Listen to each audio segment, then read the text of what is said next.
जैसे कि बायोलॉजी का ये चैप्टर है दैट इज होम्योस्टेसिस।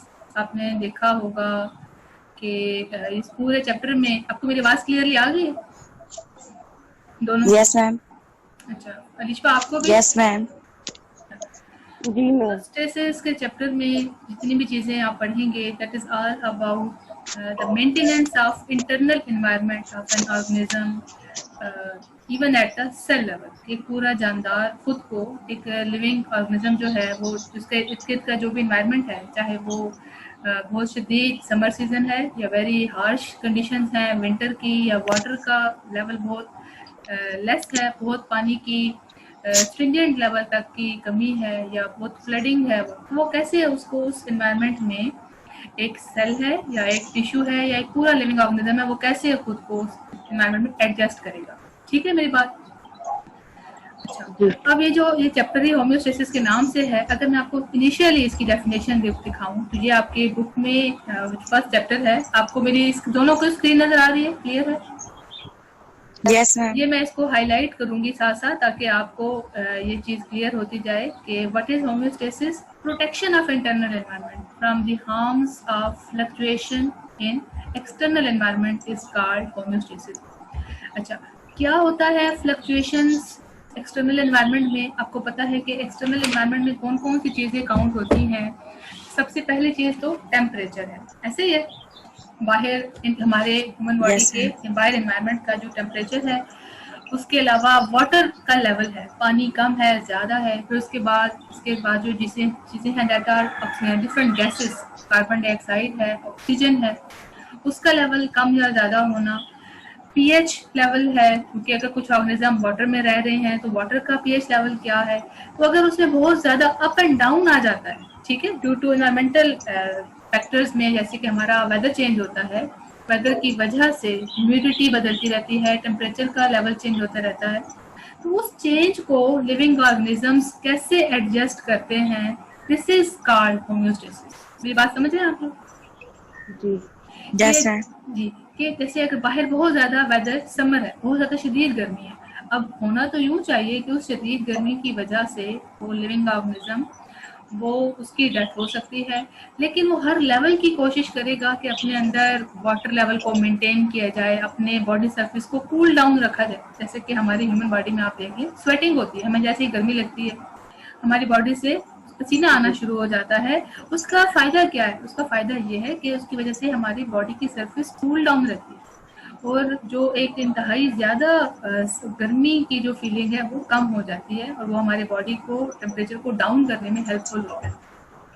इसके अलावा और बहुत सारी एडेप्टेशंस हैं which are taken by living organisms, plants, even also animals, living organisms and even microorganisms, they also adapt in different environmental condition। इसकी बहुत इंपॉर्टेंट टॉपिक है, इसकी डेफिनेशन आपको अगर समझ आ गई है तो मैं आगे चलूँ। डेफिनेशन मैं दोबारा से रिपीट करती हूँ। Yes. Protection of internal environment, internal environment को प्रोटेक्ट करना है from the harms of fluctuation. बाहर एनवायरमेंट बहुत सख्ती से मतलब तेजी से तब्दील हो रहा है, गर्मी आ रही है, सर्दी आ रही है, डिफरेंट गैसेस का लेवल कम हो रहा है, इसके अलावा जो टेम्परेचर है, पीक ना, जो भी चीज़ें बदल रही हैं बाहर, उस बदलने वाले वेदर के साथ इंटरनल एनवायरनमेंट को कैसे एक नैरो रेंज के अंदर ना मेंटेन रखा जाए ताकि वाटर भी रहे। अगर बाहर से खत्म हो गया, मैं आपको एग्जांपल दूं, अगर बाहर से पानी खत्म हो रहा है, ठीक, तो इंटरनली उस लेवल को कैसे मेंटेन रखा जाए ताकि सारे का सारा पानी बाहर रिलीज ना हो, यूज होके खत्म ना हो जाए और उसकी लाइफ को मेंटेन रखा जाए। This is basically homeostasis. इसका फायदा क्या है ये नेक्स्ट इसकी लाइन में मेंशन है। Homeostasis keeps the internal fluctuation in the narrow range, कि अंदर की होने वाली चेंजेस को वो मिनिमाइज करेगा, वो कम से कम करेगा, सो दैट जो वाइडर फ्लक्चुएशंस हैं उसके साथ उसको बॉडी को मेंटेन रखा जाए। अच्छा, अब जो नेक्स्ट टॉपिक है, इसी टॉपिक में ही पैराग्राफ है दैट इज अबाउट के एक्सटर्नल एनवायरनमेंट में चेंजेस से क्या क्या चीजें सबसे ज्यादा अफेक्ट होती हैं। मेरी बात समझ रहे हैं आप लोग? Hello, Yes, ma'am. थोड़ा सा मुझे रिस्पॉन्स करें ताकि ना मुझे समझ आती जाए कि आप लोग मेरी बात से आपको इजी लग रही है या आपको मेरा कॉन्सेप्ट नहीं समझ आ रहा। ठीक, कि मैम आ रही है इन्वायरमेंटल समझ। अलीशा आपको भी? अलिशा, जी मैम आज थोड़ा सा आप मेरे साथ ना करस्पॉन्ड मुझे रिस्पॉन्स दें ताकि मुझे लगे कि आप मेरी बात समझ रहे हैं। अच्छा, जो नेक्स्ट चीज है वो ये है कि इंटरनल एनवायरनमेंट में क्या चीजें हैं, इंटरनल एनवायरनमेंट में ऐसी क्या चीजें हैं कि जो चेंज होंगी तो लिविंग ऑर्गेनिज्म जिंदा रहेंगे। इंटरनल एनवायरनमेंट में आपको पता है हमारी बॉडी के अंदर वाटर भी है, हमारे अंदर सॉल्ट्स भी हैं, हमारे अंदर सारे केमिकल्स हैं, ठीक है। अब उन सारे सॉल्ट्स को नाम सल्यूट्स भी हम कह सकते हैं, और प्लस हमारा इंटरनल बॉडी का टेम्परेचर भी तो होता है ना, ठीक है, हमारी बॉडी का इंटरनल टेम्परेचर ये चेंज होते हैं। Most susceptible components of internal environment, ये तीनों चीजें हैं कि that are affected by fluctuations in the external environment. अब बाहर एक्सटर्नल एनवायरनमेंट बदल रहा है, चेंज हो रहा है, एनवायरनमेंट में सारी चीजें मैं काउंट कर रही हूँ, वाटर भी, सल्यूट्स भी, टेम्परेचर भी, पीएच भी, ऑक्सीजन लेवल, गैसेस का लेवल। तो उसके चेंज Yes, होने sir. से जो इंटरनल एनवायरनमेंट में क्या क्या चीजें चेंज होती हैं, they are water, solutes and temperature.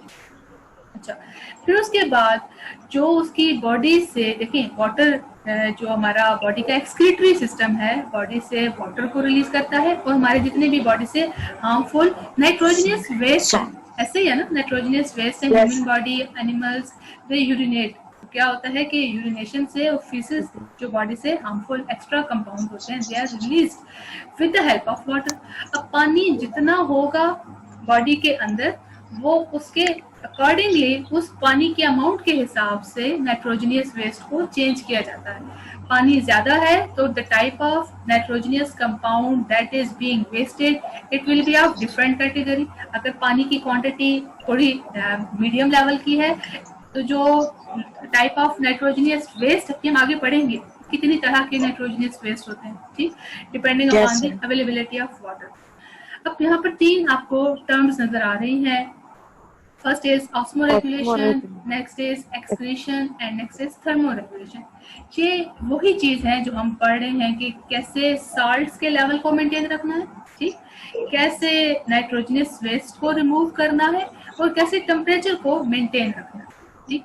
अब जो पहली डेफिनेशन दैट इज ऑस्मोरेगुलेशन, ये जो वर्ड है अगर आप इसको दो में डिवाइड करें, ऑस्मोटिक, ये वर्ड ऑस्मोटिक से निकला है कि साल्ट्स का, इसका मतलब है कि ऑस्मोटिक लेवल यानी कि साल्ट्स का, और रेगुलेशन रेगुलेट करना, मेंटेन करना, कंट्रोल करना, how the level of salts is control.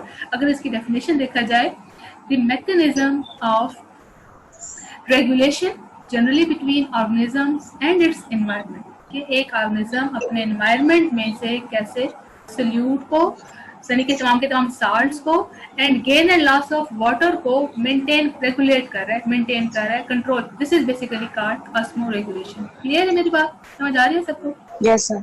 Osmoregulation समझ आया कि कैसे साल्ट्स की और वाटर की क्वांटिटी को उसमें गेन भी आ रहा है और लॉस भी आ रहा है, कितना उसकी बॉडी में पानी पीने से, या अगर उसकी बॉडी में डायरेक्ट आ रहा है, जैसे कि फ्रेश वाटर की फिशेज हैं, दूसरे ऑर्गेनिजम्स हैं, तो उनकी सरफेस से भी तो वाटर अंदर आता है ना, ड्रिंकिंग के साथ साथ, ठीक।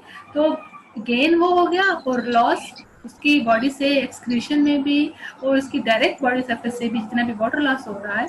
तो वाटर में आपको पता है कि जितने भी केमिकल्स या सॉल्ट्स उसकी बॉडी से डिसॉल्व हो जाते हैं वो भी तो रिलीज होते रहते हैं ना, तो उस सबको कितने लेवल तक मेंटेन किया जाता है, this is done with the help of osmoregulation. अच्छा, ये तो हो गया सॉल्ट्स का। फिर उसके बाद नाइट्रोजनियस वेस्ट, मतलब जितना भी हमारा डाइजेस्टिव सिस्टम है, हम फूड लेते हैं, तो जितना भी जो हमारी बॉडी में तमाम केमिकल्स के विच आर नॉट एब्जॉर्ब, जो एब्जॉर्ब नहीं होते और वो बॉडी से बाहर रिलीज कर दिए जाते हैं, mostly they are nitrogenous waste. This mechanism is called excretion. ये इसकी डेफिनेशन होगी, the mechanism which eliminates nitrogenous waste is referred as excretion, whereas maintenance of internal temperature within a tolerable range is designated as thermoregulation। अच्छा, पहली बात हमारी salts की हुई, दूसरी नाइट्रोजनियस वेस्ट की हुई, और थर्ड कौन सी हम बात डिस्कस कर रहे हैं, दैट इज टेम्परेचर की मेंटेनेंस।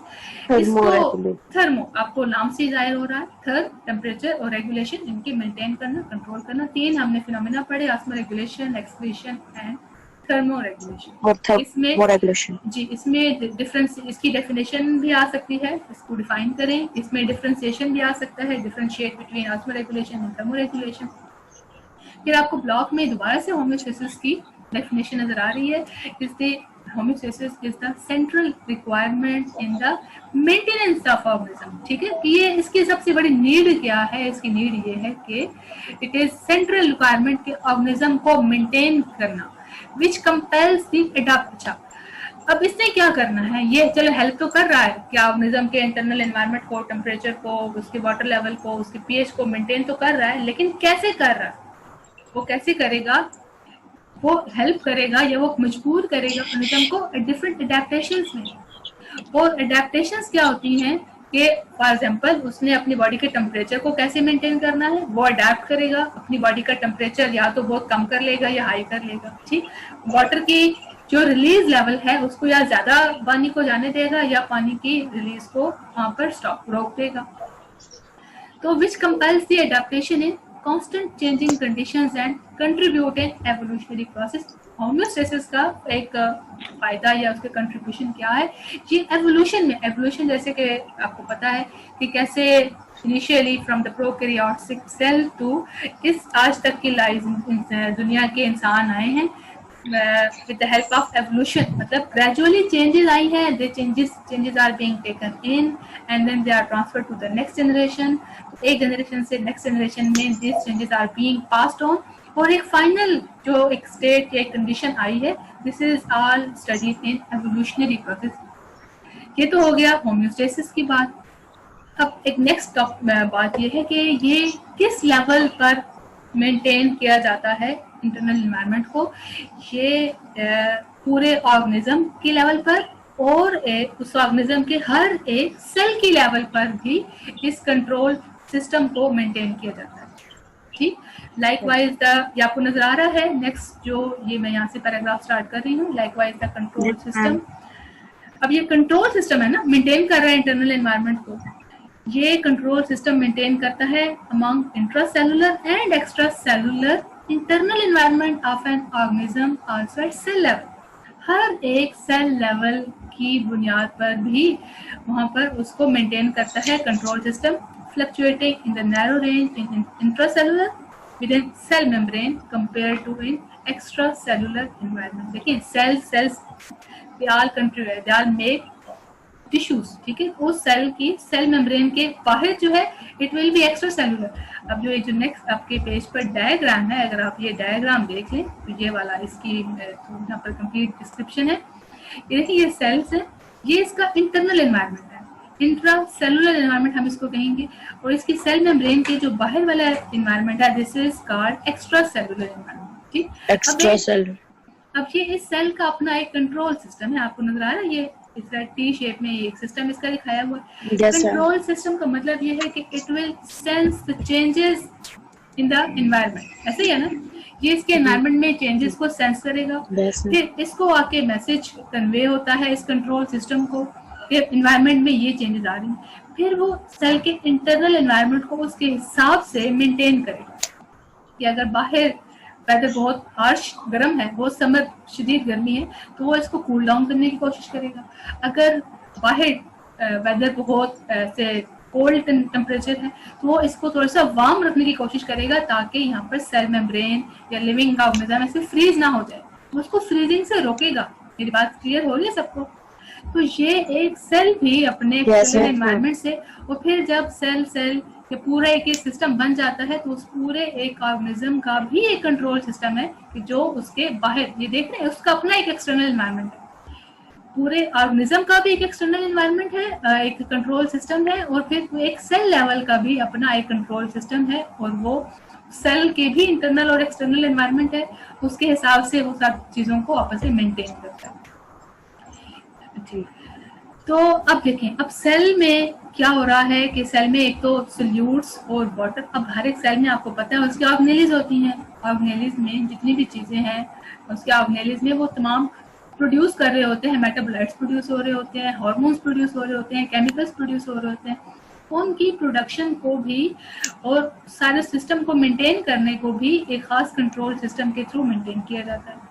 अच्छा, अब एक बड़ी अच्छी बात है कि आपने ये नहीं समझना कि होम्योस्टेसिस का मतलब ये है कि वो इंटरनल एनवायरनमेंट को फिक्स कर देता है। ठीक है, कि वाटर का लेवल इतना रखना है, नहीं, वो एक कंट्रोल सिस्टम है। क्या टेम्परेचर इतना रखना है, एक फिक्स लेवल पर नहीं रखा जा सकता, बल्कि उसको according to the external environment उसको कंट्रोल या रेगुलेट किया जाता है। तो homeostasis does not mean to keep a fixed internal environment, as changes maintained within a specific range are necessary. Changes को maintain कि कभी हाई किया जाता है कभी लो according to the external environment for normal body functions. इसकी अब example क्या है? फॉर एग्जाम्पल वाटर अवेलेबिलिटी, मैं आपको ये बात पहले भी बता चुकी हूँ कि वाटर अवेलेबिलिटी में fluctuate tremendously for the organism in the external environment from abundant supply to almost dry condition. देखिए, आप एक एग्जांपल ले लें वाटर पॉन्ड की, ठीक है।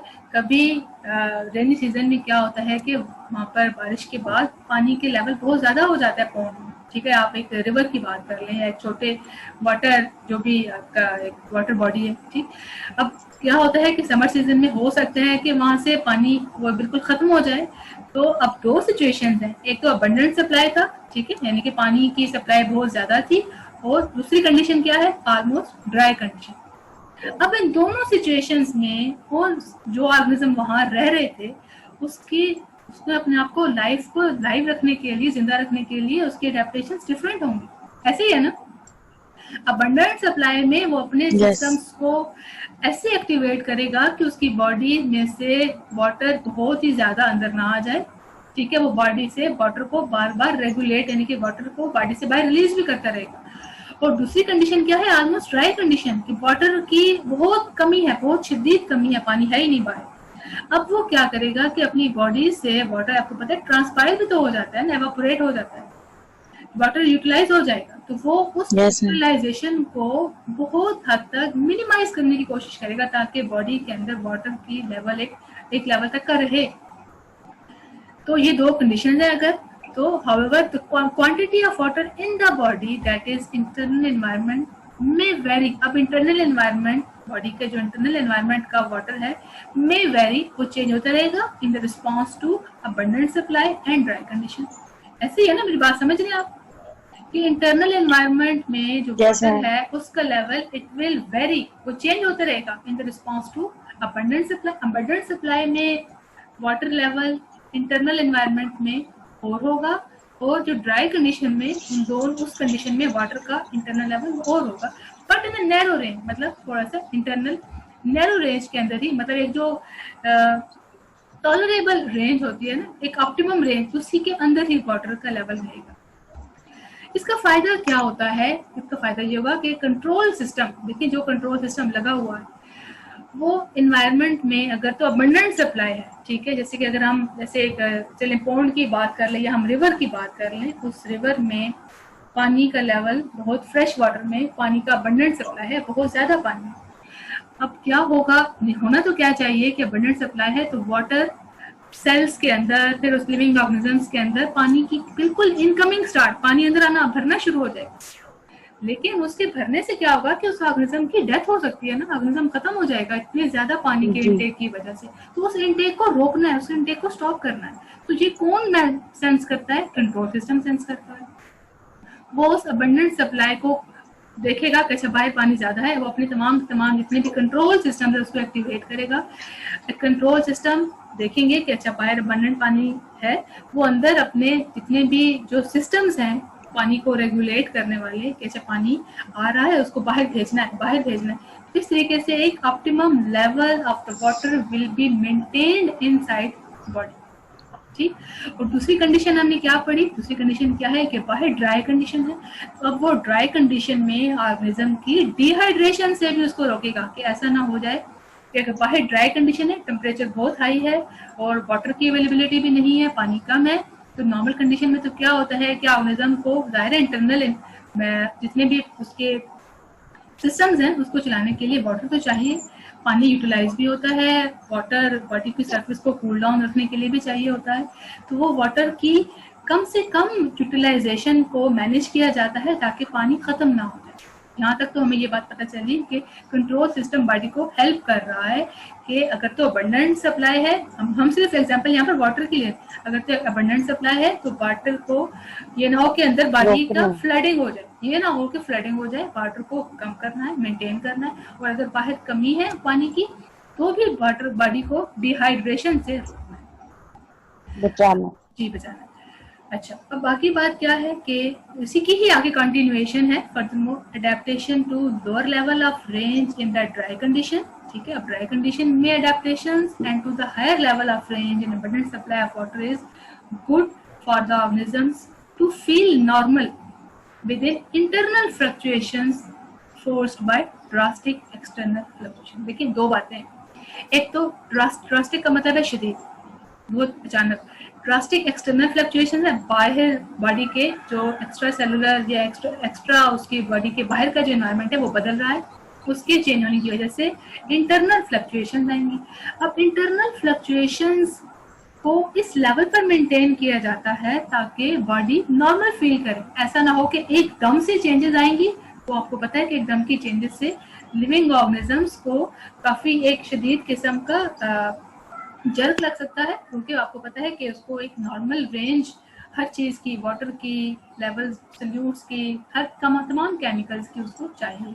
तो चेंज भी अगर किया जाता है तो एक बड़े ग्रेजुअल चेंज, मतलब तरतीब के साथ। अच्छा, अब क्या है कि ये सारा सिस्टम मेंटेन जैसे किया जाता है, जैसे आपको पता है कि कंट्रोल सिस्टम, मैंने आपको बताया कि कंट्रोल सिस्टम कि वो सेंस करता है, फिर वो उसको मैसेज आगे कन्वे करता है। तो उस मैसेज को कन्वे करने के तीन, देखिए जैसे कि आपको पता है कि हमारे फिजिकल सिस्टम्स होते हैं। फिजिकल सिस्टम जैसे आप देखिए, हमारे पास हमारा रेफ्रिजरेटर है, फ्रिज है, उसके बाद हमारे पास आयरन है, इस्त्री है।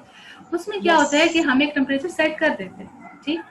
अब वो सेट करने के बाद जैसे ही इन्वायरमेंटल टेम्परेचर उससे ज्यादा होता है या उससे कम होता है, तो उसको सेंस कर लेता है वो। रेफ्रिजरेटर की मिसाल ले लें, रेफ्रिजरेटर खुद उस टेम्परेचर को सेंस करता है।